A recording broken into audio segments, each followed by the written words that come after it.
ఇప్పుడే జీ5 app download చేయండి. చూడండి మీ ఫేవరెట్ టీవీ షోస్ ఎప్పుడైనా ఎక్కడైనా. శ్రీవల్లి గారు, మీరు ఎప్పుడైనా చందమామ కథలు చదివారా? చదివాను. ఒక కథలో అమ్మాయి మాట్లాడితే నోటి నుంచి ముత్యాలు రాలిపోతాయి, అది చదివారా?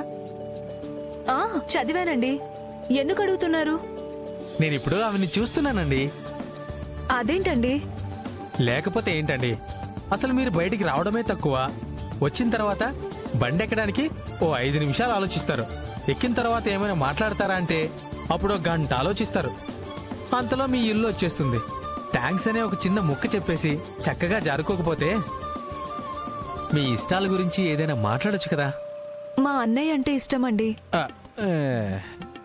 మా అన్నయ్య చెప్పే మాటలు, అన్నయ్య ఇచ్చే ధైర్యం. ఏమండి, కనీసం ఇలా బయటకు వచ్చినప్పుడైనా మీ గురించి ఆలోచించరా? నా గురించి ఆలోచించడానికి ఏముంది? నా పుట్టినరోజు నాడు మీరేదో గిఫ్ట్ ఇచ్చానన్నారు. ఇంతకీ ఏం గిఫ్ట్ ఇచ్చారో చెప్పనే లేదు. నేను ఏ గిఫ్ట్ ఇవ్వలేదండి. అది మీకు చేరనప్పుడు ఇవ్వలేదన్నట్టే కదా. అసలు ఏ గిఫ్ట్ ఇవ్వాలనుకున్నారో చెప్తే తెలుస్తుంది. అంత విలువైంది ఎవరికిచ్చారో ఏమో పాపం. నేనేమీ లక్షలు పెట్టి తీసుకురాలేదండి. గిఫ్ట్ చిన్నదే, కానీ అందులో భావమే పెద్దది. పుట్టినరోజు అనేసి చిన్న పువ్విచ్చిన సంతోషమేనండి. అవునా? అంటే నేను రోజ్ ఫ్లవర్ ఇస్తే తీసుకుంటారైతే? ప్రేమగా బర్త్డే గిఫ్ట్ ఇస్తే ఎందుకు కాదంటాను? ప్రేమగా ఇవ్వడం కాదండి, అసలు నిజంగానే. మీరు దిగండి. కళ్ళు కనబడట్లేదురా? ఎవరా నువ్వు?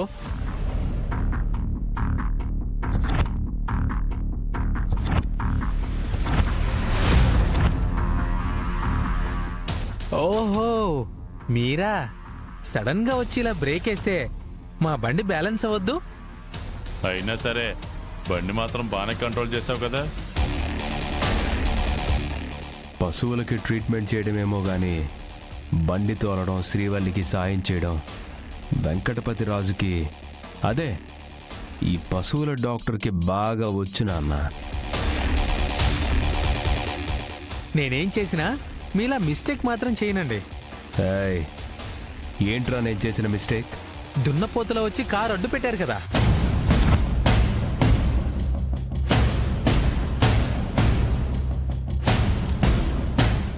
రాయ్, ఎవరినేరా దున్నపోతుంటున్నావు? పోనీ దున్నపోతనే దేవరాజ్ అందామండి. రాయ్, ఏం వాగుతున్నావు? అయ్యో సారీ, నేను అంటుంది మిమ్మల్ని కాదండి. కారు స్ట్రాంగ్ గా దున్నపోతులా ఉంది, అడ్డంగా నిలబడింది అంటున్నాను. కారులో ఉన్నది మీరనే విషయం నాకు తెలియదు కదా. వదిలే అబ్బోడా, పశువు డాక్టర్ కదా, వాడి భాష అట్టానే ఉంటది. ఈ మధ్య లేడీస్ కుక్క పిల్లలకి, జంతువులకి ఇచ్చే ఇంపార్టెన్స్ నాలాంటి మగాళ్ళకి ఇవ్వట్లేదేంటి నాన్న? ఇక్కడికొచ్చి మగాడని చెప్పుకోవడం కాదు, దమ్ము ధైర్యం ఉంటే మా అన్నయ్య ముందుకొచ్చి మాట్లాడు, తెలుస్తుంది. వీళ్ళ అన్నయ్య పంచాయతీలో తీర్పు చెప్తే ఇక్కడ చెల్లెలు మాత్రం షికార్లు తిరుగుతూ కబుర్లు పెట్టిందనమాట. మీరు పెద్ద మనుషులండి, అలా మాట్లాడకూడదు. ఏ డాక్టర్, నువ్వు నోర్మై.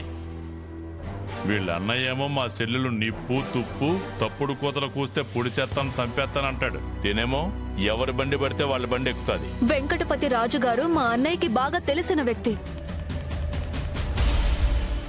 మా అన్నయ్య చెప్తేనే ఇతని బండి ఎక్కాను. అదన్నమాట విషయం. నీ అంతటి నువ్వే బండెక్కుతున్నావు అని కంగారు పడ్డాను. మా నాన్న అన్నది తప్పుగా అనుకోవద్దు. మిమ్మల్ని చూసి ఎవరైనా అలా తప్పుగా అర్థం చేసుకుంటారు. మా నాన్న కూడా అలాగే అనుకున్నాడు. బండి ఎక్కినంత మాత్రాన మీరు పిచ్చి పిచ్చి ఆలోచనలు తలకి ఎక్కించుకోవాల్సిన అవసరం లేదు. విపి రాజు గారు, వెళ్దాం పదండి. అలాగేనండి.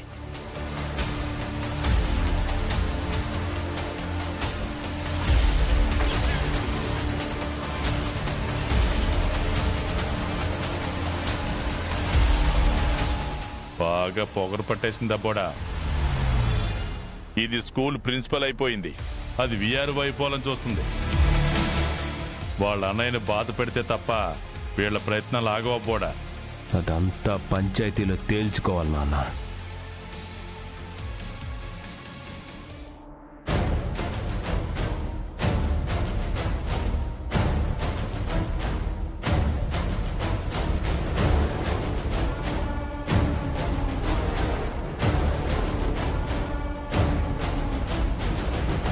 జరిగిందంతా మిగతా పెద్దలు మేమంతా విన్నాం. నాగవల్లి ఉద్యోగం చేయడానికి తన భర్త అయిన దేవరాజుకి ఇష్టం లేదంటున్నాడు. అందుకు నువ్వేమంటావమ్మా? నేను ఉద్యోగం చేస్తాను.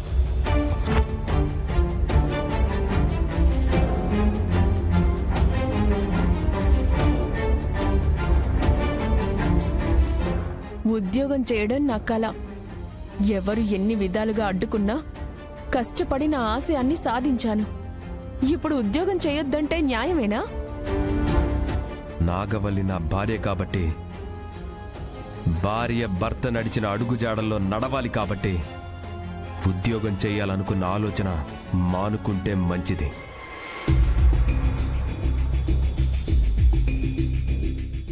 భార్య అంటే ఇంటి పనులు వంట పనులు చేయడమే కాదు, తను అడుగు పెట్టిన ఇంటికి పేరు ప్రతిష్టలు తీసుకురావడం.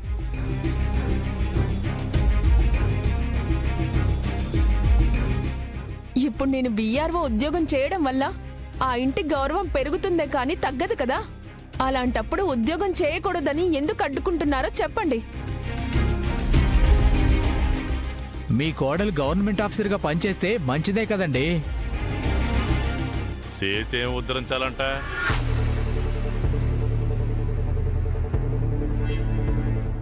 వరదరాజులు గారు ఊరికి పెద్ద మనిషి, మీరే అలా మాట్లాడితే ఎలా చెప్పండి? మీ కోడలు ఎంతో కష్టపడి ఉద్యోగం సంపాదించింది.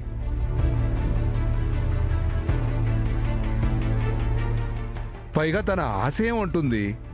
ఉద్యోగం చేయడం చెప్పుకోదగ్గ విషయమే కాబట్టి మీరు కూడా ఆమోదించడం మంచిదే అనిపిస్తుంది. అయినా ఈ కాలంలో ఉద్యోగం లేకుండా ఏడుస్తున్నారు కదండి. అలాంటిది మీ కోడలు ఉద్యోగం చేస్తానంటే అడ్డుపడుతున్నారేంటి?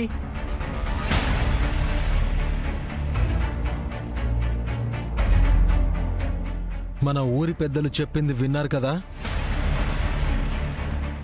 నా చెల్లి నాగవల్లి మీ ఇంటి పేరు నిలబెట్టడానికే ప్రయత్నిస్తుందే గాని అది అర్థం చేసుకునే పరిస్థితిలో మీరు లేరు.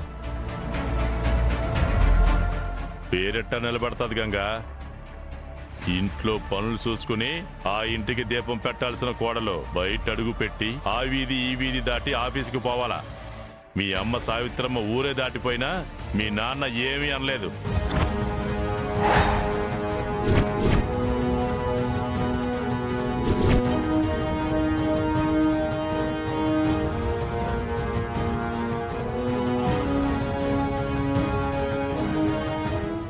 జీ5 యాప్ డౌన్లోడ్ చేసి అన్ని ఎపిసోడ్స్ పూర్తి ఉచితంగా చూడండి.